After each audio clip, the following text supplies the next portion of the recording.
최근 조지아 애틀랜타에서 벌어진 총격 사건을 계기로 바이든 대통령은 자국 내 확산하고 있는 아시아계 혐오 분위기를 강력하게 규탄했습니다. 지난 주말 미 전역에서는 애틀랜타 총격 사건에 항의하고 아시아계 미국인을 지지하는 집회가 곳곳에서 열렸습니다. 한국계 여배우 샌드라우도 집회에 참석했습니다. 바이든 대통령이 언젠가는 직접 국경에 가겠다고 밝혔습니다. 이와 관련해 트럼프 대통령은 자신의 업적을 국가 재앙으로 바꿨다면서 바이든 행정부를 비난했습니다. 아스트라제네카가 자사의 코로나19 백신이 미국에서의 대규모 3상 임상시험에서 79%의 예방 효과를 보였다고 발표했습니다. 혈전 위험을 유발한다는 증거도 발견되지 않았다고 강조했습니다. 지난달 교통사고를 낸 타이거 우즈가 사고 순간 전혀 브레이크를 밟지 않고 끝까지 가속 페달만 밟은 것으로 나타났다는 보도가 나왔습니다. 이상은 이 시각 주요 뉴스입니다. 시청자 여러분 안녕하십니까? KBN 뉴스입니다. 오늘 오후 4시 기준 미 전역의 코로나19 누적 확진자는 어제보다 33,645명, 사망자는 444명이 늘었습니다. 뉴욕의 확진자는 3,735명, 사망자는 25명이 늘었고 뉴저지의 확진자는 3,238명, 사망자는 25명 늘었습니다. 첫 번째 소식입니다. 최근 조지아 애틀랜타에서 벌어진 총격 사건을 계기로 바이든 대통령은 자국 내 확산하고 있는 아시아계 혐오 분위기를 강력하게 규탄했습니다. 특히 아시아계 여성들은 2배로 고통받고 있다고 강조하면서 증오를 멈춰달라고 호소했습니다. 바이든 대통령은 19일 조지아 애틀랜타 에머리대를 방문하고 아시아계 태평양계 미국인 공동체 지도자들과 면담한 뒤 최근 확산되고 있는 아시아계 혐오 분위기를 강력히 규탄했습니다.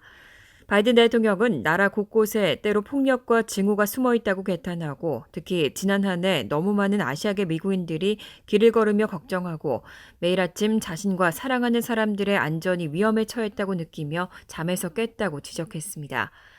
이어 그들은 공격받고 비난받고 희생양이 되고 괴롭힘을 당했다며 그들은 말과 신체적으로도 공격을 받았고 죽임을 당했다고 목소리를 높였습니다.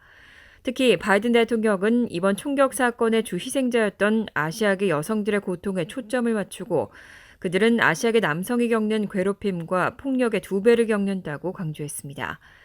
바이든 대통령은 이와 함께 말에는 결과가 있다면서 이건 코로나 바이러스다라고 강조했습니다.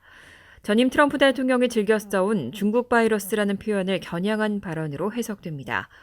바이든 대통령은 증오는 미국의 안전한 피난항이 아니고 이를 멈춰야 한다면서 이를 멈추는 건 우리 모두에게 달렸다고 증오를 멈출 것을 호소했습니다. 또 침묵 역시 공모라며 우리는 공모하는 사람이 될 수 없고 말하고 행동해야 한다고 촉구했습니다. 지난 주말 미 전역에서는 애틀랜타 총격 사건에 항의하고 아시아계 미국인을 지지하는 집회가 곳곳에서 열렸습니다. 특히 한국계 여배우 샌드라우도 집회에 참석하고 아시아계에 대한 증오를 멈춰달라는 구호를 외치며 함께했습니다. 20일 미 전역에서는 주말을 맞아 애틀랜타와 피츠버그, 샌프란시스코 등 여러 지역에서 동시다발적으로 애틀랜타 사건에 항의하고 아시아계 미국인을 지지하는 집회가 열렸습니다. 집회에서 참가자들은 아시아인을 겨냥한 증오 범죄에 분노를 표시했습니다. 20일 오후 애틀랜타 시내의 주의회 의사당 옆 공원에서 열린 집회에는 한인들을 포함한 시민과 활동가 등 수백 명이 참가했습니다. 참가자들은 연설에서 총격 사건의 피의자 로버트 앨런 롱의 범행으로 숨진 희생자 8명 중 6명이 아시아계 여성이라는 점을 지적하고 항의했습니다. 이들은 우드러프 공원을 출발해 주의사당으로 행진하면서 아시아계에 대한 증오를 멈춰라, 아시아인들은 바이러스가 아니다 등의 구호를 외쳤습니다. 한편 펜실베니아주 피츠버그에서 열린 집회에는 한국계 여배우 샌드라오가 깜짝 등장해 연사로 나섰습니다. 샌드라오는 2분여 동안 구호를 외치며 수백 명의 군중을 이끌었고 여기에서 여러분과 함께하게 돼 정말 기쁘고 자랑스럽다며 자신은 아시아인이라는 것이 자랑스럽다고 말했습니다. 또 지역사회에 있는 많은 사람에게 우리가 두려움과 분노의 목소리를 낼 수 있는 것은 이번이 처음이라며 우리는 자매와 형제들에게 손을 내밀어 도와달라고 말해야 한다고 외쳤습니다. 샌프란시스코 차이나타운의 포츠머스 스퀘어에도 수백 명이 모여 아시아계에 대한 증오를 멈추라고 촉구했습니다. 하지만 연방수사국은 애틀랜타 연쇄 총격 사건이 혐오 범죄라는 증거를 아직 찾지 못했다는 입장입니다. 익명의 한 관계자는 인종차별 관련 메시지나 인터넷 게시물 등이 있어야 하는데 용의자에게서는 이런 증거를 찾지 못했다고 전했습니다. AP통신은 20일 2명의 사법당국 관계자를 인용해 FBI가 현재까지 조지아 애틀랜타에서 발생한 연쇄 총격 사건이 인종증오범죄란 증거를 찾지 못했다고 전했습니다. 이어 수사관들은 혐오범죄 가능성을 배제하지 않고 있지만 이 혐의를 입증하는 데 있어 법적 제약에 직면해 있다고 덧붙였습니다. 연방법은 혐오범죄를 적용하기 위해선 인종이나 성 정체성, 종교와 출신 국가, 성적 지향 등 때문에 범죄의 표적이 됐거나 연방 또는 헌법상 보호 범위를 침해받은 사실을 입증하도록 하고 있습니다. 혐오범죄 혐의로 기소하기 위해선 인종차별과 관련한 문자메시지, 인터넷 게시물 등과 같은 증거가 있어야 한다는 의미입니다. 하지만 익명을 요구한 관계자는 이번 사건 용의자인 로버트 앨런 롱에게선 그러한 증거를 찾지 못했다고 설명했습니다. 하지만 미 전역에서는 많은 사람들이 이번 사건을 혐오범죄로 인식하고 유명 인사들도 잇따라 아시아에 대한 폭력과 차별을 멈출 것을 촉구하고 있습니다. AP통신 역시 이번 사건은 코로나19 대유행 이후 미국에서 아시아에 대한 혐오범죄가 증가하고 있는 가운데 발생한 것이라고 지적했습니다. 이와 관련해 조지아 당국은 사건에 대해 아직 조사가 진행되고 있다면서 혐오범죄 혐의 등 모든 가능성을 열어두고 있다고 밝혔습니다. 한편 애틀랜타 총격 사건 용의자에게 사건 당일은 아주 나쁜 날이었다면서 그를 감싸는 듯한 발언을 한 경찰에 대해 비판이 이어지고 있습니다. 온라인 청원 사이트에는 그를 해임하라는 청원이 올라왔고 사흘 만에 8만 명이 넘게 서명했습니다. 온라인 청원 사이트 change.org에는 애틀랜타 총격 사건 수사 당국자이자 공개 브리핑을 담당했던 제이 베이커 체로키 카운티 보안관실 대변인에 대해 해임을 요구하는 청원이 올라와 있습니다. 청원은 지난 18일 게재된 것으로 목표 인원수는 15만 명인데 오늘 오전 10시 기준 사흘 만에 8만 4,700여 명이 서명했습니다. 청원인은 제이 베이커는 체로키 카운티 사람들을 보호하겠다고 맹세했지만 인종적 편견으로 지역사회 아시아계 구성원들이 위험에 처했다며 사임할 필요가 있다고 요구했습니다. 이 사이트에는 베이커 대변인의 해임을 요구하는 청원이 이 외에도 3건이나 더 올라와 있습니다. 앞서 지난 17일 베이커 대변인은 애틀랜타 총격 사건을 브리핑하며 어제는 그에게 정말 나쁜 날이었다며 가해자를 두둔하는 듯한 발언을 해 비난에 직면했습니다. 아시아계 희생자가 발생해 증오범죄 가능성이 있는 사건을 둘러싸고 경찰이 총격범에게 감정을 이입한 듯한 발언에 대해 비판이 쏟아지고 있습니다. 게다가 그와 동명의 페이스북 계정에는 지난해 3월 코로나19 문구와 함께 중국에서 수입한 바이러스라는 문장이 기재된 티셔츠가 올라왔었고 계정은 이미 삭제됐지만 베이커 대변인을 둘러싼 논란은 커지고 있습니다. 이후 베이커 대변인은 애틀랜타 총격 사건 브리핑에서 배제됐습니다. 중남미 이민자가 급증하면서 미성년자 수용 문제 등이 새로운 의제로 떠오르고 있는데요. 바이든 대통령은 언젠가는 직접 국경에 가겠다고 밝혔습니다. 이와 관련해 트럼프 대통령은 자신의 업적을 국가 재앙으로 바꿨다면서 바이든 행정부를 비난했습니다. 바이든 대통령은 21일 백악관 사우스론에서 기자들과 만나 국경 방문 의사에 관한 질문에 언젠간 가볼 것이라고 대답했습니다. 바이든 행정부의 이민 포용 정책 표방으로 국경지대에는 중남미 이민자가 몰리는 등 부작용도 일고 있는 상황입니다. 특히 보호자 미동만 미성년 이민자를 추방했던 전임 행정부 정책을 철회하면서 미성년 이민자의 처우 문제가 새로운 의제로 부상하고 있습니다. CNN에 따르면 현재 미국에선 5천 명 이상의 보호자 비동반 미성년자가 세관 국경보호국의 구금 시설에 머물고 있는 것으로 알려졌고 이들 중 600명 이상은 열흘 이상 구금된 것으로 전해졌습니다. 연방법상 보호자 비동반 미성년자의 경우는 구금 72시간 이내에 보건복지부에 인도해야 하는데 요즘은 구금 급증과 코로나19 보건조치로 인해 법정 시한을 넘기는 경우가 많은 상황입니다. 이에 대해 바이든 대통령은 시설에서 일어나는 일들을 알고 있다며 이민자들을 향해 좀 더 강경 메시지를 내야 한다는 지적에는 그렇게 하는 과정에 있다고 덧붙였습니다. 한편 트럼프 전 대통령은 21일 성명을 내고 바이든 행정부를 맹비난하면서 불과 몇 주 동안 바이든 행정부가 자신의 국가적인 업적을 국가적인 재앙으로 바꿨다고 주장했습니다. 또 그들이 할 일은 그저 순조롭게 돌아가는 시스템을 자동 조종으로 유지하는 일이었다고 비난했습니다.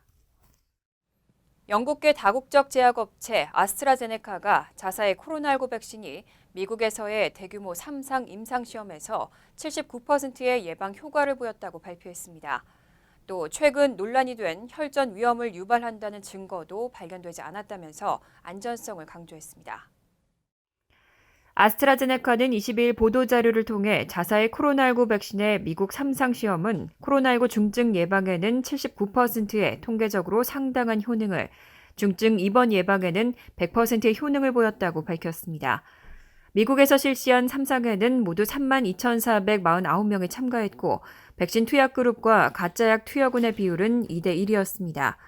임상 참가자의 약 20%는 65세 이상이었고 60%는 당뇨병, 중증 비만, 심장질환 등 코로나19 중증 발전 위험을 높이는 기저질환을 보유했습니다.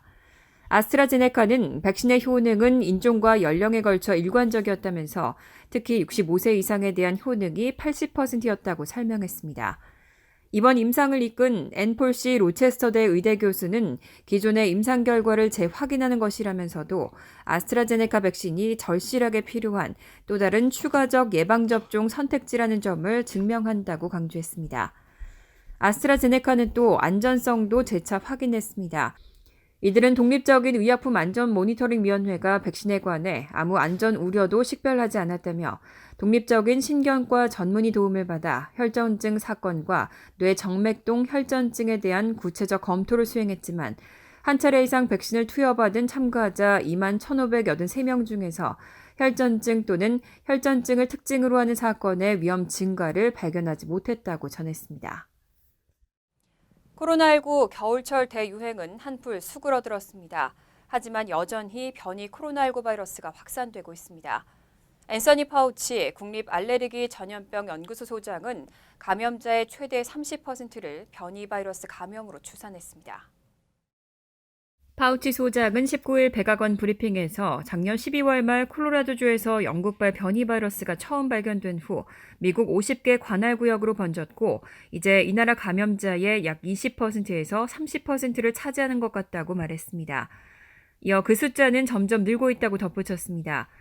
질병통제예방센터는 18일자 통계에서 지금까지 미국에서 보고된 변이 바이러스 감염자를 총 5,567명으로 집계하고 있습니다. 하지만 파우치 소장의 발언은 이런 공식 집계보다 감염자가 훨씬 많은 것으로 추정된다는 뜻으로 풀이됩니다. 최근 하루 신규 코로나19 확진자가 5만에서 6만 명대인 것을 감안하면 그중 만에서 18,000명이 변이 바이러스 감염자라는 의미입니다. 파우치 소장은 또 이 변이에 감염되면 증세도 더 심각한 것으로 보인다고 우려했습니다. 영국에서 발견된 이 특정 변이의 경우 전염성이 약 50% 증가하고 이 변이에 감염되면 질환의 혹독함도 증가하며 원형 코로나19 바이러스와 견저 사망 위험도 64% 증가한다는 연구 결과 등을 근거로 제시했습니다. 다만 코로나19 백신이 영국발 변이 바이러스에 대해 좋은 면역 효과를 주고 단일 클론 항체 같은 치료법도 효과가 있는 것 같다고 덧붙였습니다. 그렇기 때문에 사람들이 백신을 빨리 접종하는 것이 어느 때보다 더 중요하다고 강조했습니다. 플로리다주의 마이애미 비치에 관광객이 몰려들면서 시당국이 오후 8시 이후 통행 금지령을 발표했는데요. 앞으로 또 필요하다고 판단되면 4월에도 연장하겠다는 방침입니다.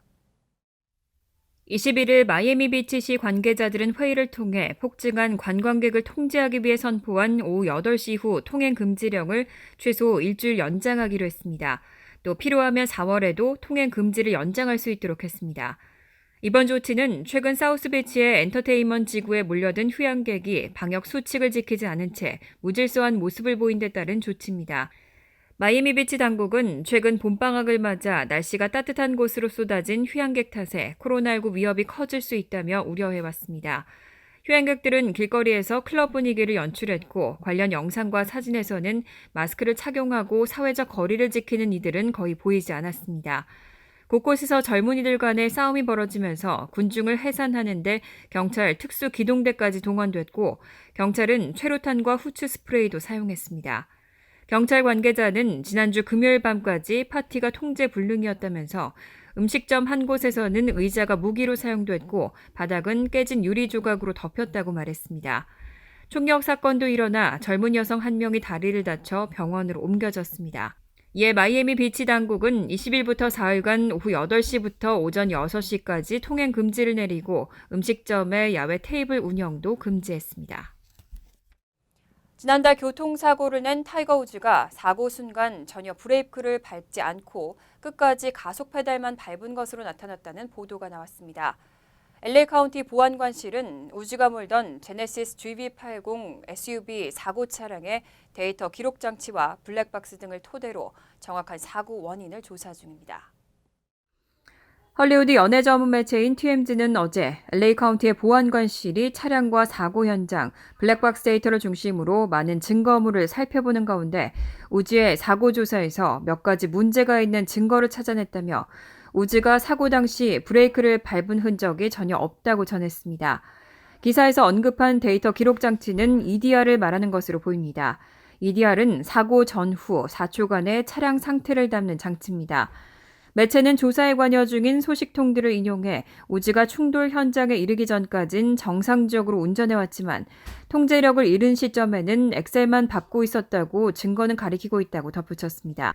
사고 직후 현장에 맨 처음 도착한 한 보안관은 당시 우즈의 상태에 대해 운전에 장애가 있다는 증거도 없고 음주 흔적도 없다고 말한 바 있습니다.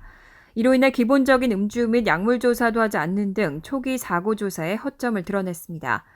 하지만 추후 수술에서 깨어난 우즈는 자신이 운전을 했는지조차 기억을 못하는 것으로 알려졌습니다.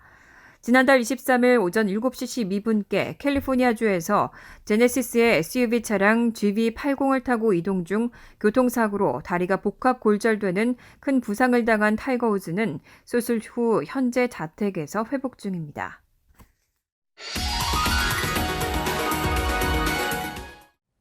이어서 LA 지역 한인사회 소식입니다.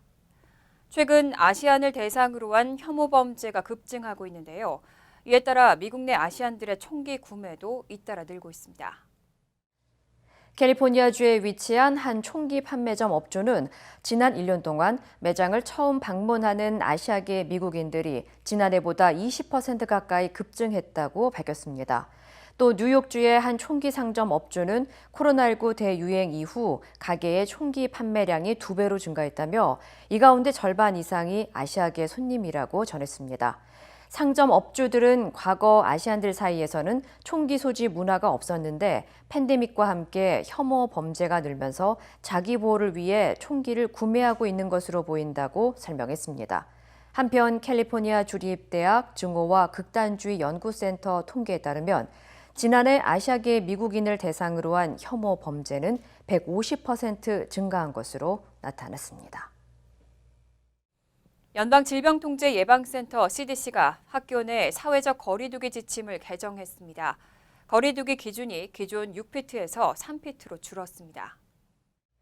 CDC의 새 지침에 따르면 모든 사람이 마스크를 쓰고 다른 방역 수칙을 지키는 상태에서 교실 내 사회적 거리두기 간격은 기존 6피트에서 3피트로 축소됐습니다.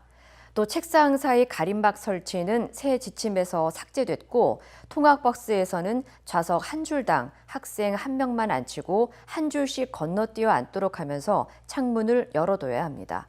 하지만 음식 섭취로 마스크를 쓸 수 없을 때 그리고 로비와 강당 같은 공용 장소에 있을 경우에는 6피트를 유지해야 합니다.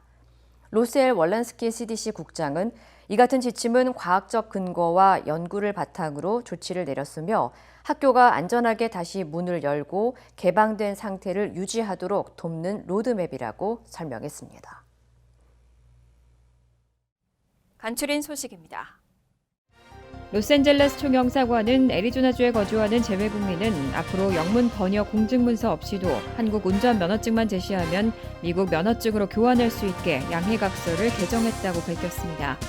애리조나주는 2017년 6월부터 필기 실기 시험 절차 없이 한국 면허증을 미국 면허증으로 교환해주고 있지만 한국 면허증에 대한 영문 번역 공증문서를 제출해야 했습니다. 하지만 약정 개정으로 한국 면허증과 비자가 부착된 여권 등 합법 체류를 증빙하는 서류 등을 제출하면 애리조나주 면허증을 받을 수 있게 됐습니다. 브라질 보건부 홈페이지에 따르면 한국에서 생산된 아스트라제네카 백신 102만 2,400회분이 국제 백신 공급 기구인 코백스 퍼실리티를 통해 어제 상파울루 과를류스 국제공항에 도착했습니다. 이번 도착분은 1차 제공분으로 2차까지 모두 190만 회분이 3월 말까지 브라질에 제공된다고 보건부는 밝혔습니다. 브라질은 코백스 퍼실리티를 통해 총 4,250만 회분의 코로나19 백신을 제공받게 됩니다. 자금 세탁 등의 혐의를 가진 북한인 문철명이 지난 20일 연방수사국에 구금됐습니다. AP통신은 문 씨가 미국 내에서 재판받는 최초의 북한인이 될 것이라고 보도했습니다.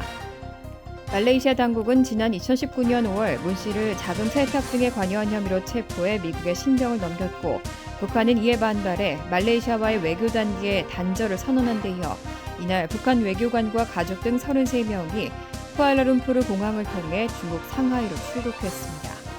애틀랜타 총격으로 목숨을 잃은 한인 여성의 아들이 개설한 모금 사이트에 후원이 쇄도하고 있습니다. 애틀랜타 총격으로 모친을 잃은 랜디박 씨가 온라인 모금 사이트 고펀드미에 개설한 계정에는 오늘 오후 현재 279만 3천여 달러의 금액이 모였습니다. 애초 목표 금액은 2만 달러였습니다. 계정이 개설된 지 약 사흘 만에 7만 3천여 명이 십시일반 모금에 동참하며 슬픔을 함께한 것입니다. 박 씨는 이 모든 것이 내게 얼마나 큰 의미인지 말할 수 없지만 여러분에게 가닿기를 바란다면서 감사를 표했습니다. 환율과 증권 소식입니다.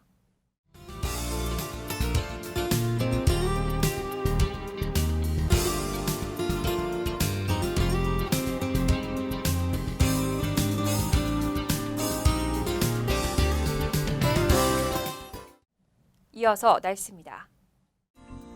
화요일은 때때로 구름이 지나겠습니다. 낮 최고 기온은 63도, 섭씨 17도, 밤 최저 기온은 46도, 섭씨 8도로 예상됩니다. 수요일은 흐린 가운데 오후부터 때때로 비가 오겠습니다. 목요일은 가끔 구름이 많은 가운데 밤늦게는 소나기 오는 곳이 있겠습니다. 이상으로 KBN 뉴스를 마칩니다. KBN과 함께 즐거운 저녁 되시기 바랍니다.